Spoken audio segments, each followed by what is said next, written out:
Welcome back to WDRB Media, the voice of the community, giving you double the information and inspiration. And if you're tuning in with your iHeartRadio app, TuneIn Radio, or streaming live at WDRBmedia.com, you're listening to A New Day. And we're your hosts. Here we go. Gonna do it. Juice CJ. And Mr. Bay, how y'all doing today? So listen, we got Jorge. We up here in the studio kicking it live, and we on our way. Well, we actually gonna be out at the Queen City Unity Fest today. But you mentioned earlier in the earlier segment about the 2 pillars, or the 4 pillars. Mm-hmm. We only got the 2. So why don't you kind of maybe go into that and share a little bit more about the focus of the Queen City Unity, and then we can talk about the festival and all of that. Yeah, so the first 2 were, just to kind of recap, was the Charlotte Forward program to mentor families through upward mobility. The other one was for the youth of the segregated schools. The third pillar is raise awareness, which, it sounds simple. You say, okay, well, what does that mean, like raise awareness? Well, here's an example. Hopefully somebody out there listening today listens to what we're talking about and hears some of the staggering statistics that I've shared, like the fact that we ranked 50 out of 50 major cities when it comes to economic mobility, or that we are the most segregated school system in the entire state of North Carolina. And hopefully they hear that and say, man, we got to do something. Right? And whether that means a collaboration with our organization, or they become Unity ambassadors, or they make a financial contribution just to fuel these 2 initiatives, the Charlotte Forward program and the Equity program, then that's really what that pillar is all about. It's to continue to educate the people of Charlotte on what makes Charlotte great, first of all, but then also what are the things that we need to work on as a community to continue to make Charlotte great. Right. Yeah. And I think, even being here today, right, this is part of the third pillar of raising awareness. Yes, definitely. Last year I had the privilege of going out with some clients and friends who invited me out to the, the Foundation of the Carolinas. Every year they have their annual luncheon, and they report where they put their money and their funds. And this organization, they give hundreds of thousands of dollars yearly to organizations like Queen City Unity to push forward whatever their initiative is. And they released that disparity, I think it was called the Disparity Report. The opportunity, yeah. Yes, and so,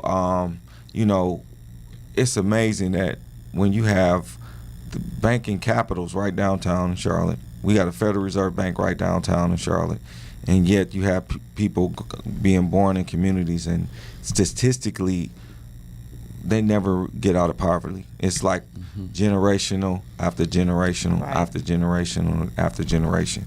When do we break that cycle? When do we break that curse? How do we do that? Well, here's the interesting thing that I've noticed, going from the private sector 2 years ago to dedicating my entire life to Queen City Unity over the course of the last 2 years, is that Charlotte is a tale of 2 cities. You have, like you said, banking capital, there's so much money, and philanthropically, Charlotte actually gives more than most major cities. But then again, we still have, right, this issue with upward mobility. And what it really boils down to all is the simple fact that the effects of segregation are still affecting us today. Because it's a resource issue. And a lot of these families they're not born with the people around them to provide them those resources. I'll give you an example. I grew up in a lower middle income home at best. We started lower income. By the time I got 16, we hit middle. Okay. And then I had to move out the house when I turned 18. So I didn't get to enjoy the middle part too much. But nonetheless, my parents did everything they could. But one of the things that they kind of struggled to was showing me how to balance a checkbook.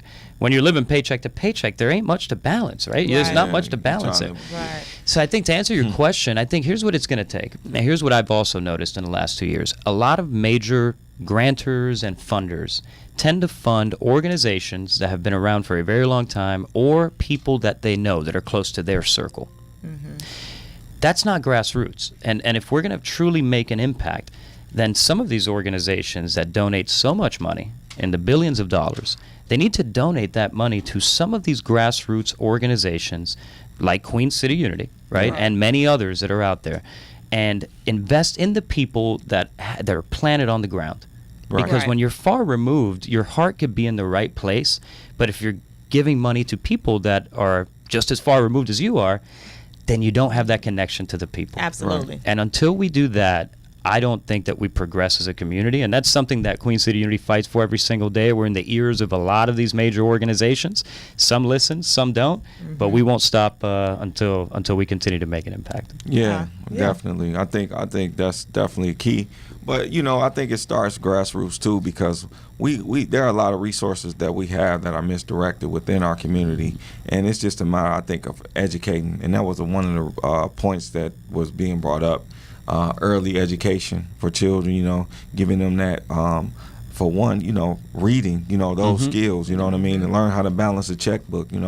I was fortunate that I had, business entrepreneurs in my family, so I kind of always aspired to have my own and, not really be dependent upon, somebody to give me a handout. Right. Because at the end of the day, I think, welfare has crippled us in a sense that we've become, docile in a sense. That we feel like we can't go out there and make something for ourselves because because the statistics are so high, and when you're in that environment, it's kind of hard to see outside of that. When you're struggling in life, I can say, I came up on both sides of the fence where I know what it's like to grow up in a house with no gas, no heat, no water. No ironing board, no washing machine, things like that. I'm talking about in the 90s, I'm not talking about in the 1800s. Oh, I know you ain't that old, Acre. Come I'm on. talking about now, you know what I mean? Growing up in a household with drug addict parents and all being exposed to all types of things at a very young age. And I would say one of the things that saved my life was when I used to get in trouble.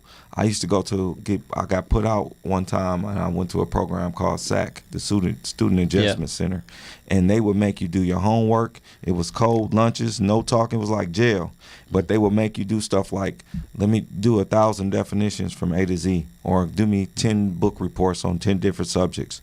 That was it. You didn't go back to school until you got those assignments done, and it really expanded my mind. It forced me to learn outside of the box, and so, unless you forced in that type of environment, it's not really culturally sound, Right. in our culture where that's, articulated to our youth that, reading and going out and actually, being around other cultures, understanding other cultures so that you can understand, not so much the differences, but the likes that we share, not so much based on our skin tone, that we get so much caught in based on the system that we're in here. So you can go, I would like you to go forward though, man, and share more about the programs and, talk about the fest and all that. Yeah, so I'll say again, that third pillar is that raising awareness, which we'll continue to do every day, and hopefully our 150 plus Unity ambassadors continue to do it every day wherever they're at in the city of Charlotte. The last pillar is community engagement, right?